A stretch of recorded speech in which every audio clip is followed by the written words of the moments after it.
நடைபெறும் நாடார் மகாஜன சங்க மாநாட்டில் கலந்து கொள்ள சென்னையிலிருந்து விமானம் மூலம் மதுரை வந்த பாமக தலைவர் அன்புமணி ராமதாஸ் மதுரை விமான நிலையத்தில் செய்தியாளர்களை சந்தித்தார். அப்போது பேசிய அவர், தமிழகத்தில் சட்ட ஒழுங்கு பிரச்சினை இருக்க காரணம் ஒரு பக்கம் மது, இன்னொரு பக்கம் கஞ்சா. கடந்த 3 ஆண்டு காலமாக போதைப்பொருள் பயன்பாடு 100 மடங்காக உயர்ந்துள்ளது. அமெரிக்காவில் என்ன கிடைக்கிறதோ அத்தனை போதைப்பொருளும் தமிழ்நாட்டில் சரளமாக கிடைக்கிறது என்று குற்றம் சாட்டினார். மேலும் தமிழகத்தில் கஞ்சா போதையினால் எல்லா பகுதிகளிலும் வழிப்பறி கொலை சம்பவம் நடக்கிறது. முதலமைச்சர் இதில் கவனம் செலுத்தி உரிய நடவடிக்கை எடுக்க வேண்டும் என்று கோரிக்கை வைத்தார். சட்டம் ஒழுங்கு பிரச்சனைக்கெல்லாம் முக்கிய காரணம் ஒரு பக்கம் மது, இன்னொரு பக்கம் கஞ்சா, இந்த போதைப் பொருள்.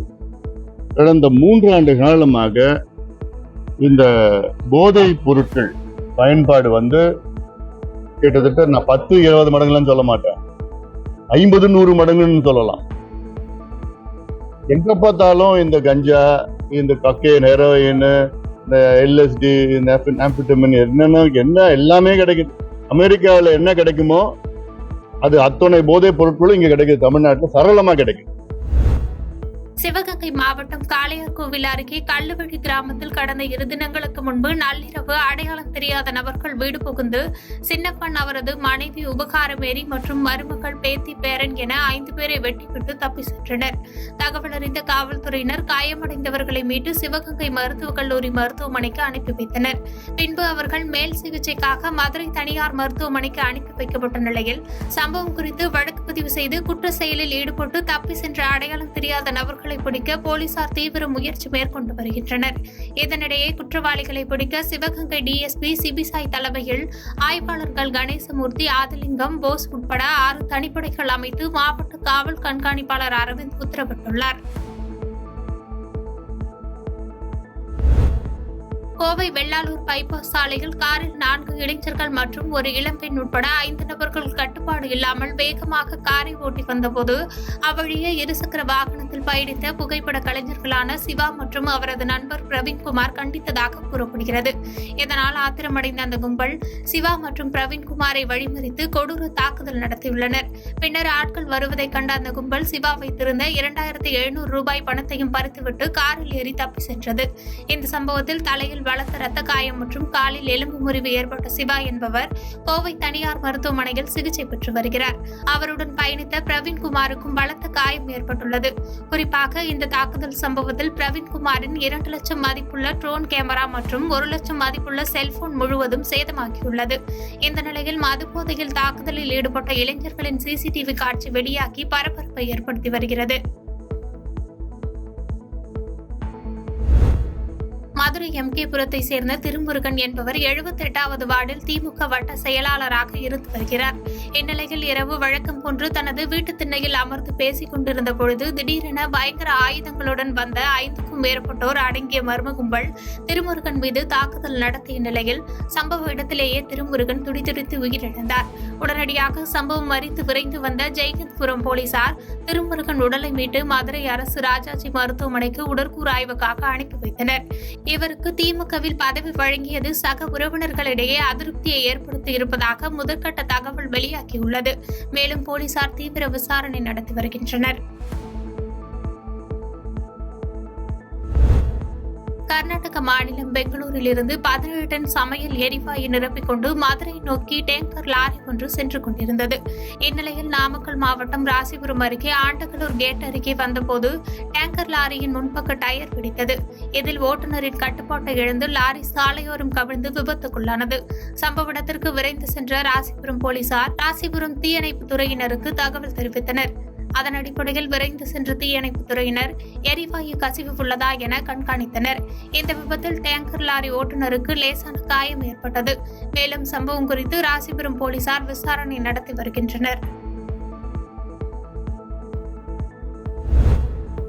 விருதுநகர் மாவட்டம் ராஜபாளையத்தில் உள்ள தனியார் பள்ளியில் நடைபெற்ற விஞ்ஞானியுடன் மாணவர்கள் சந்திப்பு நிகழ்ச்சியில் இஸ்ரோ துணை இயக்குநர் சந்திரசேகரன் கலந்து கொண்டு மாணவர்களுடன் உரையாற்றினார். பின்னர் அவர் செய்தியாளர்களுக்கு அளித்த பேட்டியில் பல்வேறு விதமான பட்டங்களை பெற்றவர்கள் பணியாற்றும் இஸ்ரோவில் பாலிடெக்னிக் மாணவர்களுக்கு முக்கியத்துவம் அளிக்கப்படுகிறது. இவர்கள் தொழில்நுட்ப உதவியாளர்களாகவும் அதிகாரிகளாகவும் பணியாற்றி வருகின்றனர் என்று தெரிவித்தார்.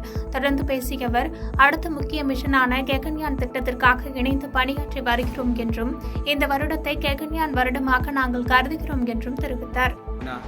இஸ்ரோ என்பது ஒரு எல்லா வகையான நம்ம ஆட்களுக்கும் சேர்ந்து பணியாற்றக்கூடிய ஒன்று. அங்கே இன்ஜினியர்ஸ் இருக்காங்க, பாலிடெக்னிக் படித்தவங்க இருக்காங்க, ஐடிஐ படிச்சிருக்காங்க. பாலிடெக்னிக் படித்தவங்களுக்கும் நாங்கள் ரொம்ப இம்பார்ட்டன்ஸ் கொடுத்து எடுக்கிறோம். ஏன்னா they are called as technical assistants and technical officers. அவங்க நிறைய ஒர்க்கு செய்ய வேண்டியிருக்கும், டிசைன் ஆஸ்பெக்ட், டெஸ்டிங் ஆஸ்பெக்ட்ஸ். அதில் மேஜர் ஒரு போர்ஷன் இந்த மாதிரி டிப்ளமா படித்தவங்களுக்கு தான் நாங்கள் கொடுக்குறோம்.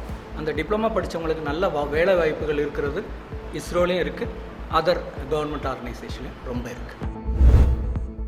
பிரதமர் மோடி தனது பாவங்களை குறைப்பதற்காக அயோத்தியில் ராமர் கோயிலை திறந்திருக்கிறார் என்று மதுரை அவனியாபுரத்தில் உள்ள பெரியசாமி நகரில் போர்வெல் அமைக்கும் பணிகளை தொடங்கி வைத்த பின்னர் விருதுநகர் நாடாளுமன்ற உறுப்பினர் MP மாணிக் தாக்கூர் செய்தியாளர்களுக்கு பேட்டியளித்த போது இவ்வாறு தெரிவித்தார். மேலும் பேசிய அவர், வேலையில்லா இந்தியாவை உருவாக்கிய பிரதமரும் மதத்தை பரப்பிக் கொண்டிருக்கும் RSSக்கும் இந்தியா கூட்டணி முற்றுப்புள்ளி வைக்கும் என்று கடுமையாக சாடினார். ராமர் அவரை காப்பாற்றுவார் என்ற நம்பிக்கையோடு இருக்கிறார். மக்களை பொறுத்த மட்டும் மக்களுடைய பிரச்சனைகளை முன்னிறுத்தி இந்த தேர்தல் நடக்கப் போகிறது. வேலையில்லாத இளைஞர்கள், தவிக்கின்ற விவசாயிகளுடைய நிலை, சிறு வியாபாரிகளுடைய GST கொடுமை, பெண்களுக்கு பாதுகாப்பு இல்லாத நிலைமை, இந்த பிரச்சனைகளை பற்றி மக்கள் வாக்களிக்க இருக்கிறார்கள். 24 இந்தியா விடிவு வரும் என்ற நம்பிக்கை முழுமையாக இருக்கிறது. கோவை பீளமேடு பகுதியில் உள்ள தனியார் கல்லூரியில் 1000க்கும் மேற்பட்ட பெண்கள் பங்கு பெறும் சுவாமி விவேகானந்தா சேவா கேந்திரம் நடத்தும் மாபெரும் பெண்கள் மாநாடு நடைபெற்றது. இதில் பாஜக சட்டமன்ற உறுப்பினர் வானதி சீனிவாசன் பங்கேற்றார். நிகழ்ச்சிக்கு பின்னர் செய்தியாளர்களுக்கு பேட்டியளித்த அவர், தமிழகத்தில் பாரதிய ஜனதா கட்சி பூஜ்ஜியம் என்றால் சட்டமன்றத்தில் எதற்காக எங்களது கேள்விக்கு அவர்கள் பதில் சொல்கிறார்கள்? ஒவ்வொரு நாளும் திராவிட முன்னேற்ற கழக அரசியல் என்பது பாரதிய ஜனதா கட்சியை வைத்துதான் இயங்கிக் கொண்டிருக்கிறது என்று தெரிவித்தார். தொடர்ந்து பேசிய அவர், விஜய் கட்சி ஆரம்பிப்பது குறித்த கேள்விக்கு, யார் வேண்டுமானாலும் கட்சி ஆரம்பிக்கலாம், கட்சி ஆரம்பித்த பிறகு மக்கள் எப்படி ஆதரவு கொடுக்கிறார்கள் என்பதை பார்ப்போம் என்று கருத்து தெரிவித்தார். இன்றைய முதல்வருடைய தந்தை, இன்றைய முதல்வருடைய மகன், தாத்தா, தந்தை, மகன், இந்த 3 பேர்த்தோட புகைப்படங்கள் மட்டுமே வைத்து அது கட்சியே குடும்ப கட்சி. இப்போ அரசாங்கத்தையும் ஒரு குடும்பத்தினுடைய அரசாங்கத்தை போல இந்த அரசு விளம்பர அரசாக, தங்களுடைய சுயநலத்திற்காக செயல்படுகின்ற அரசாக இருப்பதை நாங்கள் பார்க்கிறோம். கோவையிலே வைத்திருக்கக்கூடிய அத்தனை விளம்பர ஃப்ளக்ஸுகளிலேயும் உடனடியாக பிரதமருடைய படத்தை வைக்க வேண்டும் என பாரதிய ஜனதா கட்சி சார்பில் கேட்டுக்கொள்கிறோம். நெல்லை தென்காசியில் உள்ள 10 சட்டமன்ற தொகுதிகளுக்கான நாம் தமிழர் கட்சியின் நிர்வாகிகள் ஆலோசனைக் கூட்டம் நெல்லை பாளையங்கோட்டையில் உள்ள தனியார் மகாலில் நடைபெற்றது. இந்த கூட்டத்தின் முடிவில் நாடாளுமன்ற தேர்தலில் போட்டியிடக்கூடிய முதல்கட்ட வேட்பாளர்கள் பட்டியலை நாம் தமிழர் கட்சி தலைமை ஒருங்கிணைப்பாளர் சீமான் அறிவித்தார். இதனைத் தொடர்ந்து செய்தியாளர்களை சந்தித்த அவர், காவிரி நதிநீர், கச்சத்தீவு, மீத்தேன் உள்ளிட்ட எதை பற்றியும் மத்திய அரசுக்கு கவலை இல்லை என்று கடுமையாக சாடினார். தொடர்ந்து பேசிய அவர், நடிகர் விஜய் கட்சி தொடங்குவது ஒரு ஆரோக்கியமான அரசியலாக இருக்கும். தமிழகத்தில் அண்ணன் மட்டுமே சண்டை போட்டு வருகிறார், அவருக்கு உறுதுணையாக இருப்போம் என நினைத்திருப்பார் என பதில் தெரிவித்தார். காங்கிரஸ் பாரதிய ஜனதாவை செம்ம தராசில் வச்சு செம்ம எதிரியாக தான் நான் பார்ப்பேன். ஏன் நிலத்தில் உங்களுக்கு இடம் இல்லை, நான் இருக்கிற வரை நுழைய விட மாட்டேன், நின்று சண்டை போடுவேன். காங்கிரஸ் பிஜேபியோட இந்திய கட்சி, இங்கே பேசுகிற கட்சி எனக்கு தேசிய கட்சியெல்லாம் பேசுகிறான்ல, தேசியமே இல்லைங்கிறது என் கோட்பாடு, உள்ளே விட மாட்டேன். திராவிட கட்சிகளோடு நாங்கள் மோதுறதுங்கிறது அது இங்கே இல்லை சண்டை, உள்ளூர் சண்டை. இவங்களை உள்ளே விட முடியாது. நீங்கள் எதுக்கு எனக்கு பாரதிய ஜனதா காங்கிரஸ்? புதுச்சேரி மாநிலம் காரைக்கால் அடுத்த திருநள்ளாறில் அமைந்துள்ள உலக புகழ்பெற்ற ஸ்ரீ சனீஸ்வர பகவான் ஆலயத்திற்கு சாமி தரிசனம் செய்வதற்காக சென்னையை சேர்ந்த சுரேஷ் பாபு என்பவர் தனது மனைவி மற்றும் மாமியார், மாமனார் என 4 பேர் காரில் வந்து கொண்டிருந்த போது காரைக்கால் அருகே பிள்ளைத்தெரு வாசல் பகுதியில் கார் திடீரென்று கட்டுப்பாட்டை இழந்து அருகில் இருந்த மின்கம்பத்தில் மோதி காரானது வாய்க்காலில் கவிழ்ந்தது. இந்த விபத்தில் காரில் பயணித்த 4 பேர் லேசான காயங்களுடன் மீட்கப்பட்டனர். மேலும் இந்த விபத்தால் அப்பகுதியில் பல மணி நேரமாக மின்தடை ஏற்பட்டதை தொடர்ந்து மின்துறை ஊழியர்கள் சம்பவ இடத்திற்கு வந்து சரி செய்யும் பணியில் ஈடுபட்டனர். மேலும் இந்த சம்பவம் குறித்து காரைக்கால் போக்குவரத்து போலீசார் வழக்கு பதிவு செய்து விசாரணை மேற்கொண்டு வருகின்றனர். பாதகம் செய்பவரை கண்டால் நாம் பயங்கொள்ளலாகாது பாப்பா, மோதி மிதித்து விடு பாப்பா, அவர் முகத்தில் உமிழ்ந்து விடு பாப்பா. அண்மை செய்திகளை உடனுக்குடன் தெரிந்து கொள்ள இணைந்திருங்கள் இயம்நாடு தொலைக்காட்சியுடன்.